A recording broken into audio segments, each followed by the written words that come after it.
Welcome to A zone ఎక్కువ part 6.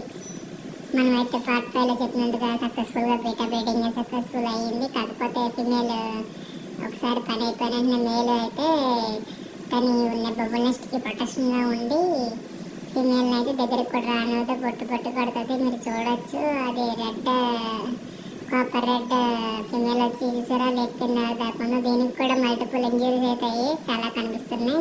Fins అయితే లైట్గా డ్యామేజ్ అయ్యి అందుకు తీసేసి నేనైతే ఆల్మండ్ లీఫ్ ఉన్న వాటర్లో అయితే ఫిమేల్ అయితే తెలుసుకుని స్ట్రెస్ కూడా తగ్గుతుంది. ఈసారి నుంచి ఫిమేల్ని బాగా గ్రూమ్ చేసుకుంటా, మళ్ళీ లేచేయాలి కాబట్టి అయితే 2 ఫిమేల్స్ నేను సరిగ్గా కేర్ తీసుకుని ఇప్పుడైతే ఎగ్స్ అయితే కింద పడతా ఉంటే అది మేల్కి స్ట్రెస్ అవ్వకూడదు అని చెప్పి అది బయట ఒకవేళ బ్రీడింగ్ అయినా ప్రైస్ ఆక్సిజన్ కోసం పైకి వస్తాయి కాబట్టి వాటి కోసం అయితే వాటర్ డౌన్ చేసిన చూసారా మీరు ఎలా నా మీద ప్లేట్ చేస్తుందో, ప్రొటెక్ట్ చేస్తుంది. దాని బబుల్ నెస్ట్ అది చిన్న చిన్న ఎగ్స్ అయితే మీకు కనిపిస్తున్నాయి. పార్ట్ 7లో చూద్దాం తర్వాత